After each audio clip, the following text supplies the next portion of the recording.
bangles for this next project at an antique mart.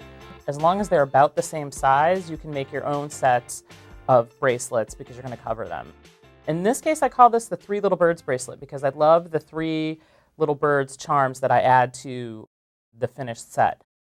And I think wearing all three together is a fun way to have a little bangle stack without a great deal of investment. But it's definitely a customizable piece. You can make it any color you want, use whatever charms you want.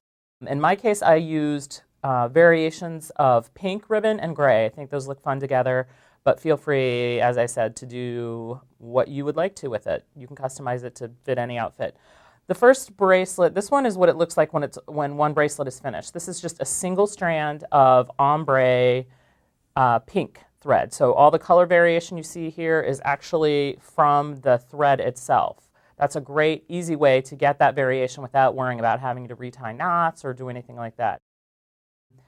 I'm going to show you a little bit more difficult version in case you do want to change thread colors throughout and without creating a whole bunch of different, like I said, knots and different things like that. So basically you want to start out with, we're going to just use 2 different strands of thread on this one here, and I'll show you how to get it started.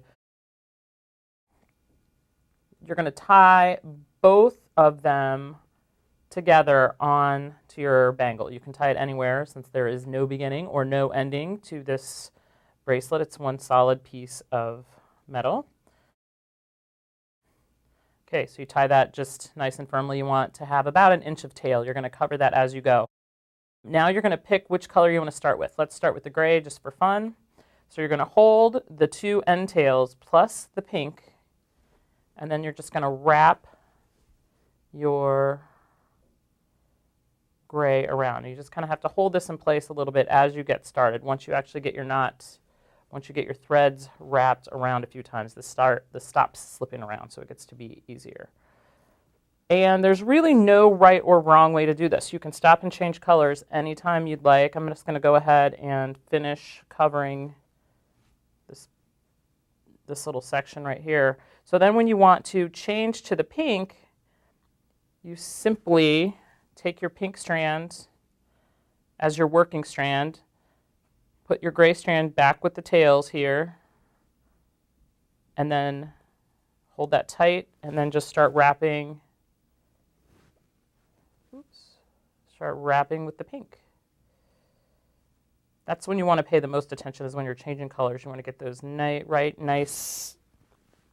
You want to get those just edged up next to each other so that you're not showing any metal. So that is basically how you cover it, how you change colors. You're going to go ahead and continue and wrap that all the way around your bracelet. Then I have one that I've fast forwarded here for us so you can see how we end it. This one, I used multicolored different pinks to get a different yet fun color. So when you get here to the end, you see I'm almost to the end here with my gray, you're just going to continue to wrap this guy around here. So when you're done wrapping, the best thing to do is to tie your 2 tails, your beginning strand here and your working strand that you just finished with. Just tie those 2 together. It secures your tails so that while you're doing the rest of the work, you don't have to worry about dropping them and losing your spot here. And again, the nice thing about this is it absolutely does not have to be perfect. The kind of handmade feel is what you're looking for. Okay, so you got your nice finished tail there. Now, you can use any charms, anything that has a loop. I used these fun bird charms, and I went ahead and created little dangles for them using 2 black seed beads, a head pin, and a wrapped loop. If you need info on making a wrapped loop, there is a video dedicated to just that subject on the DVD, and there's also step-by-step pictures and everything right in the chapter of the book.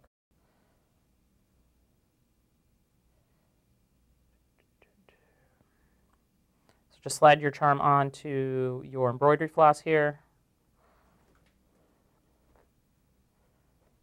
And then tie it all up once again. Now at this point, you are welcome to trim any stray pieces. I'm going to do that a little bit. I'm going to leave my long tails because I sort of like the look of that myself. I don't like these little furry ones that didn't tie well, but the general long ones I like. So I'm going to leave those. So there's two we've done. You can see how this stack is going to turn out and be super cute. I like these long tails. It just kind of lends to the bohemian, whimsical look of having these little birds dangling on your arm. So finish a third one, and you have an almost full nest of baby birds that you can take with you wherever you go.